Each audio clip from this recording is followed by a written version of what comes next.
Hello and welcome to Newsfeed, your daily dose of what people are talking about online, from news stories to what's trending. Twitter needs to pay a reported $300 million in interest payments to banks within the week. Elon Musk bought Twitter in October, but didn't have enough to finance the $44 billion deal to take the social media giant private, so he sold some shares from his electric car maker Tesla and eventually put in $20 billion for the Twitter deal. But $13 billion was borrowed from a consortium of banks led by Morgan Stanley, Bank of America, Barclays, and Mitsubishi. That debt is held by Twitter at a corporate level with no personal guarantee by Musk. That $13 billion loan means that Twitter has to fork out about $1.5 billion in interest payments annually. While it's difficult to assess Twitter's current financial state since it's gone private, many analysts say the firm may have a hard time scraping funds together for its interest payments. Twitter was already cash-strapped before Musk's takeover. It hadn't turned a profit since 2019 and posted losses in 8 years of the past decade. Musk's tenure as Twitter CEO has been hectic to say the least. He's raced to cut costs, firing half of the company's staff, while seeking new revenue streams such as launching the Twitter Blue subscription service and auctioning off office supplies. There have also been some clues that it's not all peachy. Twitter has been late with rental payments at its San Francisco and Asia Pacific headquarters and other offices worldwide. And it's reported that Twitter's revenue has dropped by 40% year on year after more than 500 of the social networking site's top advertisers halted spending since Musk's October takeover.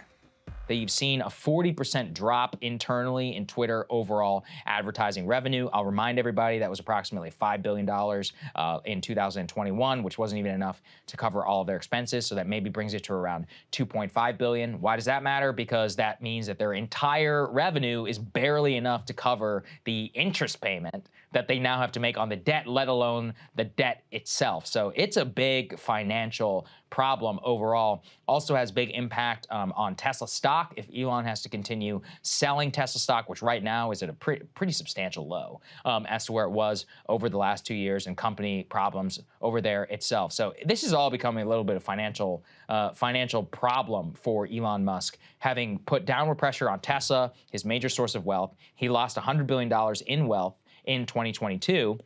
And at the same time has the biggest problem of all for any billionaire, which is you actually have to liquidate your assets to pay straight up cash, which is something that none of them ever want to do. Well, they don't want to do it because then you have to pay taxes.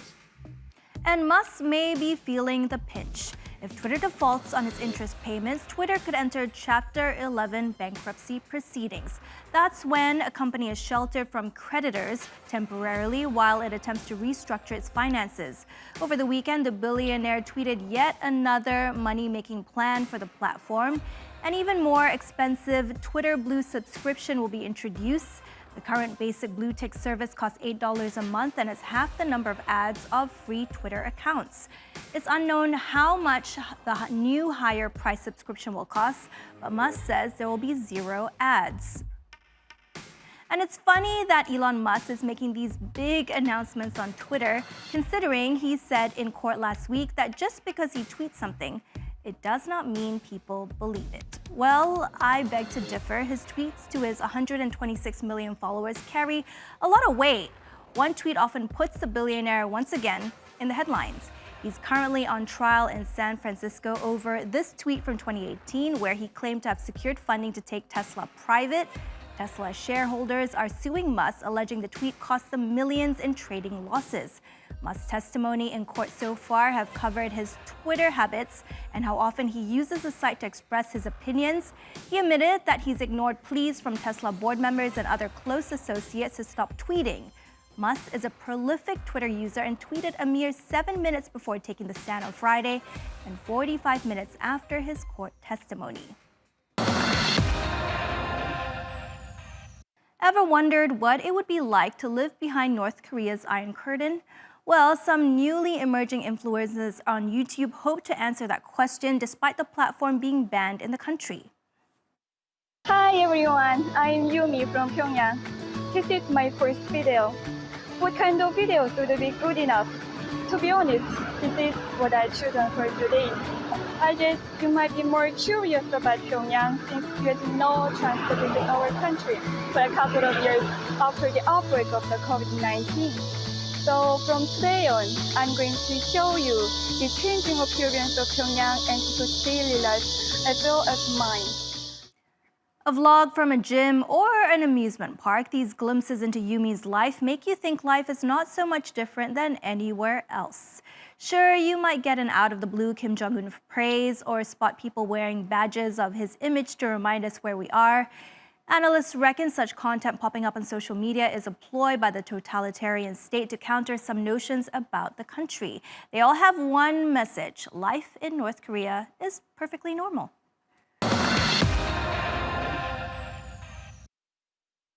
Last week, New Zealand PM Jacinda Ardern made the shock announcement that she's stepping down. She admitted she no longer had enough in the tank to continue. In her 5.5 years in charge, she's overcome a number of challenges and earned respect around the world.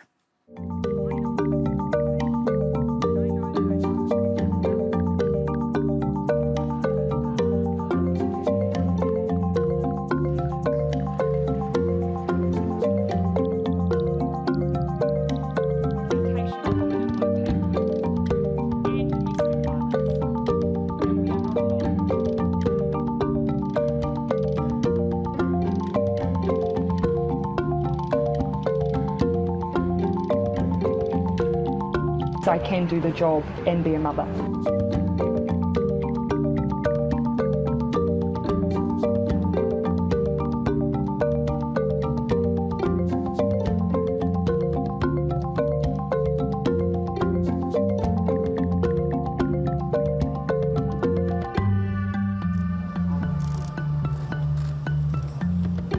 New Zealand is united in its grief, and we are united in our grief.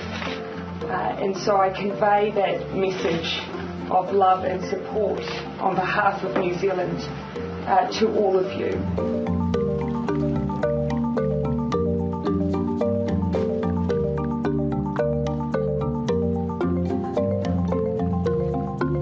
He sought many things from his act of terror, but one was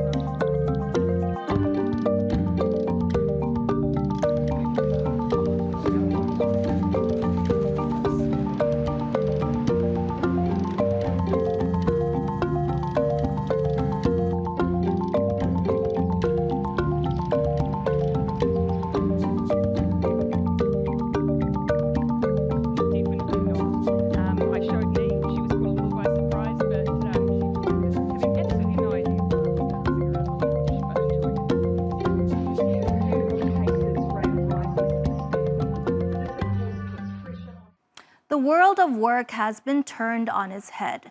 Thanks to COVID-19 lockdowns and new technology, the jobs we do and where we do them is going through a seismic period of change. Business leaders and employees alike are not only rethinking how they work, but what opportunities best match their needs. Social networking app LinkedIn has published a Jobs on the Rise report showing which positions have been seeing the highest growth rates over the past 4 years. The demand for high-tech workers has surged, as has the need for recruiters. But it also shows there's still high demand for traditional roles such as health workers. And if we look at the United States, we see vaccine specialist as the fastest growing job title. Diversity and inclusion and customer marketing managers are also growth industries. Looking at Europe's largest economy and Germany seeking public sector consultants, most according to the LinkedIn report.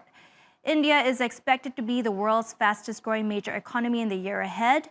The fastest growing job sectors are marketing, engineering, and molecular biology. Another economic hub in Asia is Singapore. Like the US, healthcare is a growth area, but the biggest grower is machine learning.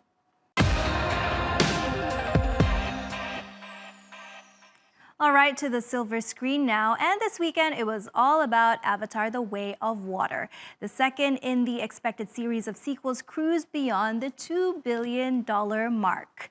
It's only the 6th movie in history to achieve this, the first since the pandemic. And incredibly, 3 of those 6 films were directed by James Cameron. This 3-hour-plus-long sequel to the 2009 epic Avatar was 13 years in the making. Let's dive into one of the innovative techniques Cameron used to film the underwater scenes. He was adamant about shooting the next film underwater, but the motion capture technology for water shoots did not exist yet. This is perhaps the biggest reason this took so long. Motion capture systems operate on an optical base, meaning that it uses markers that are photographed with hundreds of cameras. The problem is that the interface between the air and the water form a moving mirror, and that mirror reflects on all the dots and markers, creating thousands of false targets, thus making it difficult to capture accurate performances. One thing that helped was a tip that he learned when filming The Abyss. He placed a bunch of black plastic balls to help stop light from coming into the water. Now, for The Way of Water, Cameron had a 900,000-gallon water tank that was designed to emulate ocean currents, but instead of black beads, he placed a bunch of plastic white balls at the top. Pictures of the actors in this tank with said balls are all over the internet. When you're doing performance capture in a tank, you also cannot use scuba gear very often because the bubbles will interfere with the cameras. Therefore, everyone behind and in front of the camera had to be trained on how to free dive by Kurt Crack, who trains Navy SEALs. Avatar's success at the box office was in the past boosted by moviegoers in China. Its run was extended to coincide with the Lunar New Year, and it's that time of the year again. The mark of the new moon in the lunar calendar is a significant holiday across Asia. The celebrations have started in many countries, and the festivities will continue until February.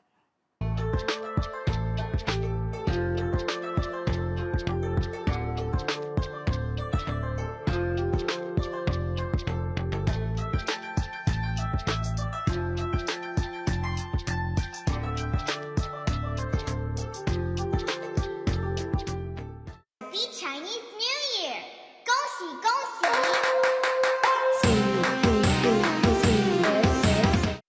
I'm now at the West Lake in Hangzhou, China. It's beginning to look a lot like Chinese New Year.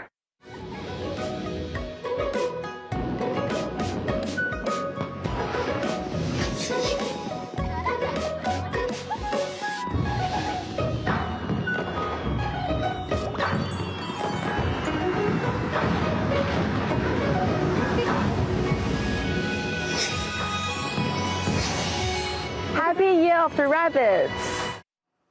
So 2023 is the year of the water rabbit. The rabbit is the fourth animal in the Chinese calendar, and if you're born in any of these years, you're a rabbit.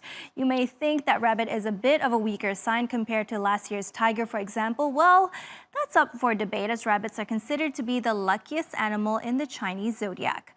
Bunnies have a smart and gentle nature, so those born under this sign are known to be vigilant, witty, and quick-minded.